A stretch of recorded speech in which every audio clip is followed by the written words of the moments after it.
Hey guys, welcome to week 4.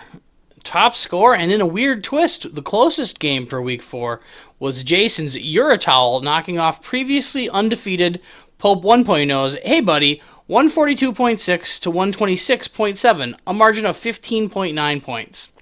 Welcome back, George Kittle. Kittle missed the last 2 weeks and rebounded in this one with 35.6 points.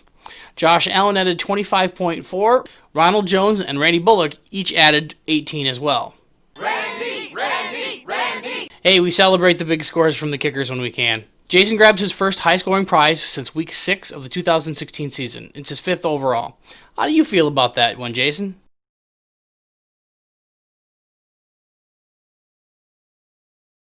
Be careful what you put on the internet, folks. Pope 1.0 had a heck of a game, but in this offensive slugfest year, 126 points apparently just isn't going to get the job done, which doesn't bode well for me since I still haven't scored more than 115 points in a game yet. Through 4 weeks, there have been 4 teams who have scored at least 120 points and lost.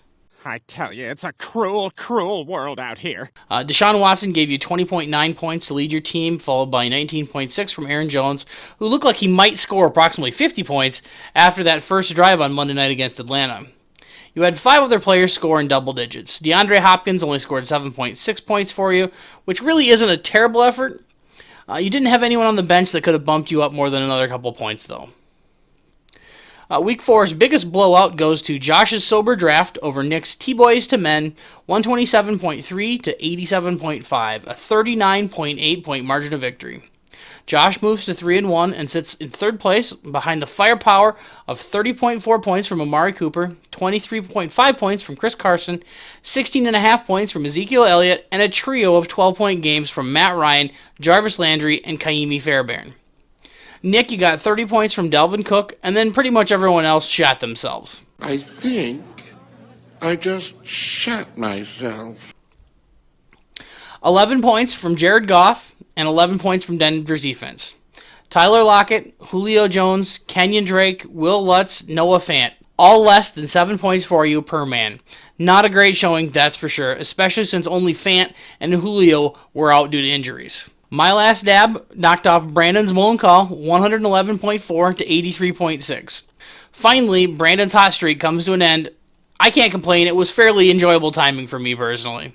I got 27.8 points from Melvin Gordon, 25 points from Lamar Jackson, and 19.6 points from Allen Robinson.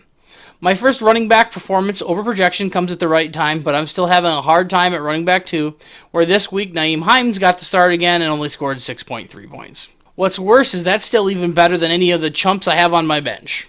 Brandon got 21.7 points from Mike Evans, 20.2 points from Patrick Mahomes, and 14.5 points from Stephon Diggs.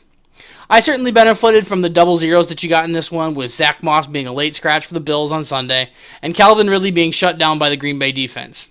You could have picked up an extra 14.5 points by getting Jamal Williams in for Zach Moss, and another 6.5 for getting MVS in for Calvin Ridley.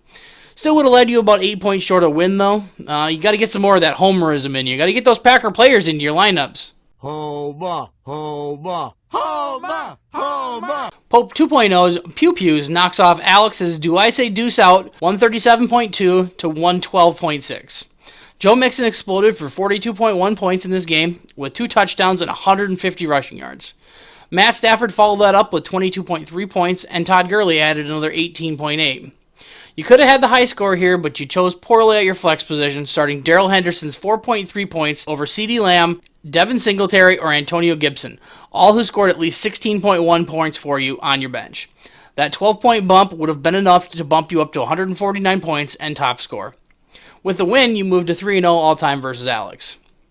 Alex was led by Aaron Rodgers' 29.6 points, Kansas City's defense with 22, and a pair of 16-point games from Terry McLaurin and Devontae Parker. You were let down by Austin Eckler's injury, where he only scored 1.9 points for you. You are also rocking the strong QB duo at the moment, with touchdown Tommy Brady putting up 35.5 points on your bench. This was a heck of a scoring battle on the benches, as Pope 2.0 edged out Alex by 2 points, 83.5 to 81.5. Put me in, coach. I want to kick some butt. Lee's Pass Me the Mostart beats Chris's 2 men in a defense, 123.6 to 96.1. Lee benefited from the complete joke of a defensive battle between Dallas and Cleveland this weekend, getting 40.3 points from Dak Prescott, who dropped a 500-yard, 4-touchdown day and still lost by 11 points. Mike McCarthy's and terrible defenses. We're like two peas in a horrible, horrible pod. Dak's gone off for 42, 30, and 40 over the last 3 weeks. Unfortunately, this was Lee's first win of the year, so you've been unable to reap the rewards from that offensive outburst so far. Have to hope Dallas continues to struggle on defense. Shouldn't be a problem. Lee, you also got 19.8 points from Will Fuller and 13.5 points from Rod Blankenship. It was a pretty good time for that first win of the season, as you'd never previously beaten Chris, now moving to 1-9 all-time versus him. Chris sounded less than thrilled about his matchup when he walked into my house last night and saw that I was writing the script for this video. I got a fucking fantasy football out of him.